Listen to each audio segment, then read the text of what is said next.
Get ready. Hey there, Marvel heroes, and welcome back to the final Hawkeye review video. So it was the final, the finale of Hawkeye today. What a great 6 episodes. It's only been on for 5 weeks, but we do have 6 episodes, so that it has been great. So I'm going to have a little chat about this episode, and also a little bit about last week's episode too, because I didn't do the finale for that. Thank you very much for everyone for your well wishes. My back is almost better, but a lot better than what it was last week. So thank you very much for your well wishes there. But let's move on over, and hello. Whoa, I'm very close today, aren't I? Let's just come back a little bit. But yeah, so season finale of Hawkeye. I'm going to try and do as much spoiler free as I can. I'm probably going to talk about the overall of Hawkeye as a series, because it's just been a great ride, really great ride. Those are probably going to be my spoiler frees, and then we go into the nitty gritties of episode 6, and I'll be telling you all about why the watch is important from episode 1 right up until the end now, and who that watch belongs to, and yada yada yada. So yes, let's get on with it. As always, pop your comments down in the chat. If it does contain spoilers, please put a spoiler warning on there first to stop anybody else seeing any spoilers. I did watch Spider-Man last week, so we will be talking about that in the spoiler section as well. But as for spoiler free, this whole series, I haven't had a bad episode really. With the others, there's been 1, maybe 2 episodes here then I'm like going, it's a bit down, a bit slow, a bit off. It's like Hawkeye does have its slower episodes, but it also has lots of action and things built into it, and not just like, you don't need action to make it a fast-paced and interesting episode. As long as the story is really good. Apologies if my lights are distracting back there; they're distracting me. But yeah, it's like, it is like really good with the narrative and the whole story of it, really. And yeah, it's like the acting. Well, can I just say that Haley Steinfeld has nailed Kate Bishop. Really has nailed her character, and I really do like her as an actor. She's fantastic in this. Jeremy Renner does play Hawkeye extremely well in this. Obviously, it's what we know Hawkeye has been for the past 12, 13, 14 years, however long he's been included in the series of the MCU. But this one, you can really tell his character is, I don't think Jeremy Renner isn't tired of it, but the character of Hawkeye, Clint Barton, he is tired of being the hero. He's seen so many people dying, and so many people coming back and things, and he's just lost so much, and he's got so much to protect as well with his family. So that is, he's played that really well, and you can see that in his face, just not even like in the dialogue or anything like that. It is literally just in his emotions throughout the whole series, which is awesome. Music in it is great. It's because it's set at Christmas time. You've got the Hawkeye score music in there, so the music that they've written just for Hawkeye, but then they put in different Christmas songs in it. It's like even episode 6 had the Nutcrackers Ball in it, which was amazing, really amazing to get all that in. And like I said a few weeks ago, with the humor is on point. It's like, it's not too much and it's not too little. This episode was a lot of sarcastic humor and like just silly humor as well in there, because you've got Yelena and Kate Bishop, who are both very much comedic characters, but serious comedic characters, not like Jar Jar Binks' comedic character. So you've got these two people that just bat off jokes all the time. So them combining together, it makes for some interesting conversations, really. But yeah, it's like it was great to see Yelena's character in this as well, which makes you think that the whole Black Widow film is literally just to introduce her character, ready to come on with the rest of it, because the whole point of Hawkeye series is to introduce the Kate Bishop character, who then will carry on with the Hawkeye mantle. What else do we have that's spoiler free? Don't think there's anything else really that I could say is spoiler free. Rogers the Musical, fantastic, absolutely fantastic. I'm going to say this now, there is only one post-credit scene in Hawkeye. It's right smack in the middle of it all. So like after the animated credits, just before the text scroll, it is in there. And all it is the full song of I Can Do It All Day from the Rogers Musical, which is really fun to watch. But that is the only post-credit scene there. So if you are like waiting around until the end of the text credit, I did that. There's nothing. There is nothing. So just saved you a few minutes there. It's an hour-long episode. The finale is with that the I Do It All Day included on that. So it is it's the longest episode I think of all of them.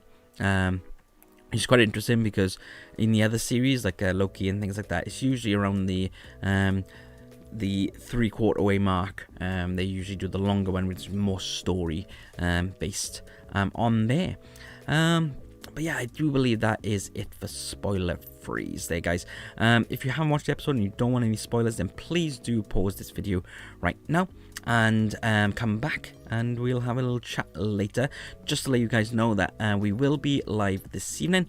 Myself and Johnny VR, we're going to have a bit of a Christmas hangout, so please do pop along for that. We're going to do some Christmas jokes. We're going to be literally just having a bit of a hangout with Christmas. It's not going to be any agenda as such. There will be bits and pieces that we want to do, but we're going to be heavily involving the chat, so please do come along and chat to us at that 7:30 tonight, which is Wednesday the 22nd of December, and that will be our last live before Christmas, and the penultimate live before the end of the year, end of 2021. It's been an interesting year really, isn't it? Anyway, I think that's enough time for your spoiler warning, so let's kick in with it with the finale. So first of all, I want to just say about Kate's mother, Eleanor. Knew from the beginning that something was wrong there, so obviously she made a deal with the Kingpin, so that's another one. The Kingpin's in it, because I didn't have this reviews with you last week, so yeah, the Kingpin's in it. That's pretty cool. And Eleanor is a wrong one, which I knew kind of, because I knew Jack wasn't. He was just, everything was pointing in. He's the bad guy. He's the bad guy. Look at him doing it. It's like so it's like I knew it was a red herring on there. And yeah, it's just like he just carried on that comedic I'm a villain but I'm not a villain role right up until the end really. But with Eleanor, it's like you could tell that something was up, and yeah, rightfully so, Kate then has her arrested, which is fair enough really. She did murder someone and cover up a lot of wrongdoings with the mob. And it's great to see that Kingpin is the Kingpin from the Daredevil Netflix series.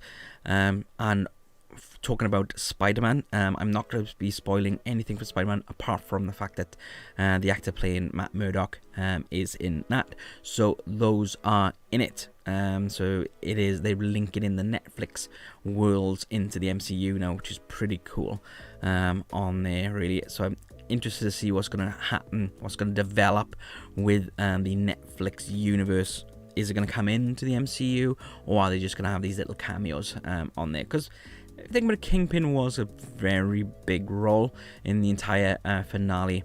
We get to see more about his abilities. It's been a very long time since I've seen the Daredevil series, and it's interesting to see more of his abilities really, with the fact that he's pretty much indestructible, because Kate shoots an arrow into his chest, and he just snaps that. He gets run over by a car into a window. He survives that. He survives all these arrows exploding right underneath him.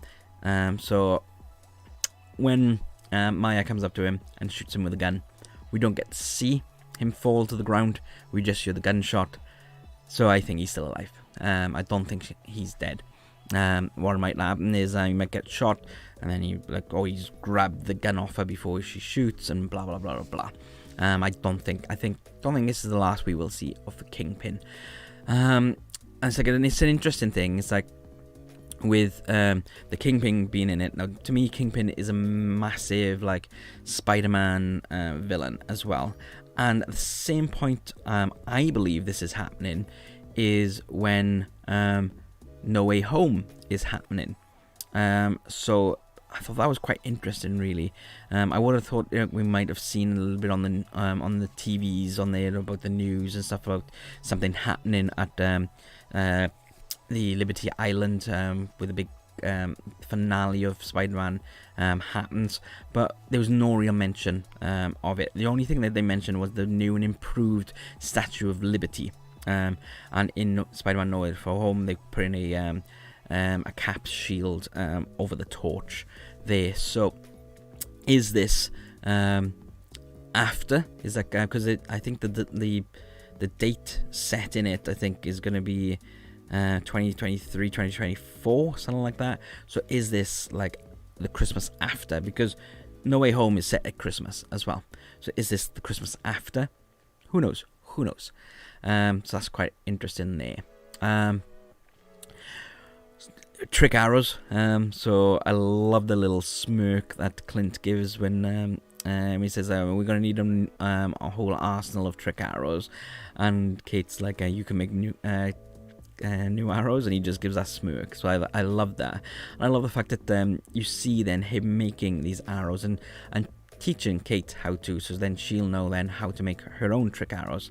And also on that scene when she's using the little sticky label machine to label up the arrows, I thought that was hilarious. Again, the little subtle humor bits like that, I thought really did win this series on there. So let me come over this way a bit. I'm conscious I'm creeping further and further away into the side of the screen. Anyway, so yeah, I really enjoyed her comedy there, and learning, seeing her learn how to make all these trick arrows and things there. So yeah, that was pretty cool.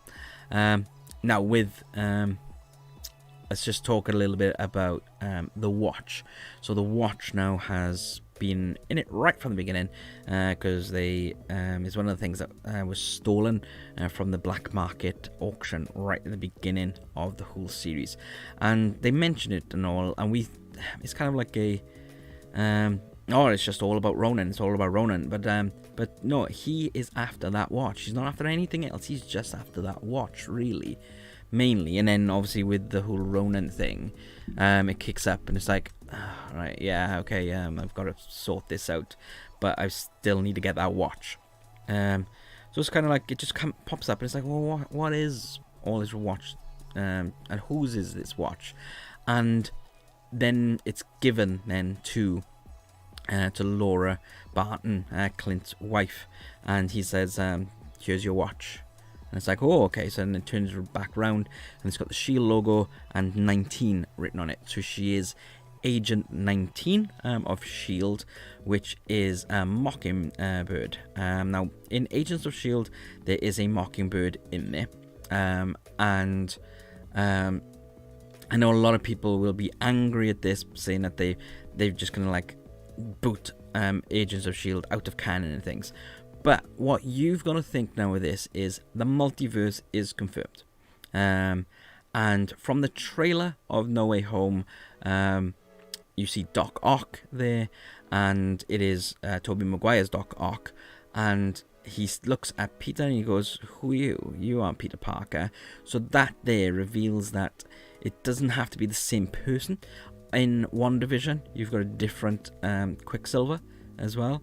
It doesn't have to be the same actor, same facial person. It is that character's name. So the Mockingbird in Agents of SHIELD will be the same as the Mockingbird in Hawkeye, just they are different as well. She goes by the name Laura Barton here because she's in hiding. She's that's what the whole thing about the Barton family is like they don't want anyone to know who they are or where they are. So that's what you got to think. Don't get angry at the fact of, oh, they're getting rid of Agents of S.H.I.E.L.D. They're not. They're not. They're still there. You can watch every single episode on Disney Plus as well, which tells you something. Like, they've gotten rid of Fantastic Four, so I'm thinking they're just going, get rid of that at the moment. So, yeah, so that is it. With Mockingbird, this isn't the Agents of S.H.I.E.L.D. Mockingbird, but they're not erasing Agents of S.H.I.E.L.D. So, calm down on that one. But, yeah, other than that, fantastic show. I really enjoyed it. Not sure we'll have another series where Kate then will just have her own series, or whether they're just going to include her now with the movies, because it has been confirmed that she will be in some of the movies coming up. So that will be your introduction to the MCU on the big screen. She's not a stranger to the big screen, because she was obviously in Bumblebee and Pitch Perfect and stuff like that. But she is now going to be on the big screen in the MCU. And I can't wait to see how her character develops. Costumes, didn't talk about the costumes. They were brilliant, love them. Matching little costumes, and he was wearing his hand under his shirt as well. He clearly, Jeremy Renner clearly wasn't wearing it in the ballroom scene and stuff like that, because the shirt was quite a fitting shirt. And then when he bursts out of the tree and he's on the ground, it's like his shirt was kind of away from him, and you could see bits of purple through the shirt, so you could tell that they've just swapped that around. But that's just TV magic, really there. Loved the scene, the fight scene through the offices with Yelena and Kate Bishop.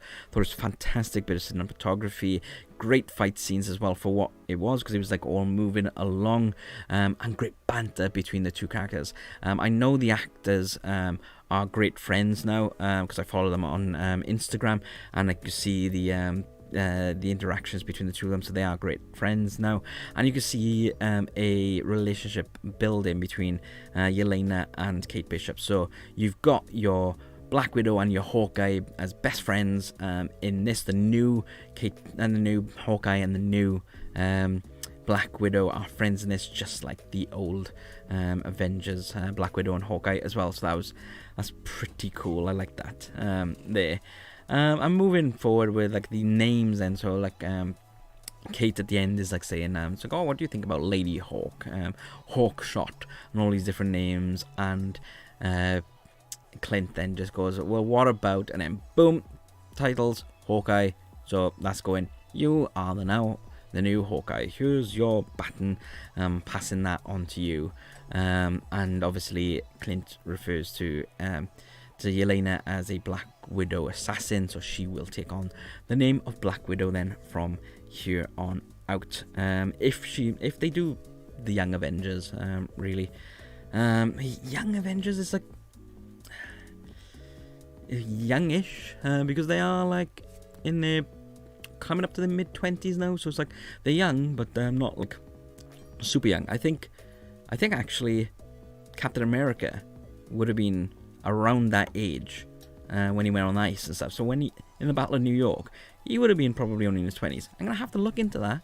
That's an interesting point. If you guys know about it, pop it in the comments. But yeah, that's just a bit of thought for you. It's the actor might be in his early 40s or late 30s back then, but doesn't mean to say the character was. Yes, he's over 100 years old because of his age, but because he was frozen. But yeah, interesting.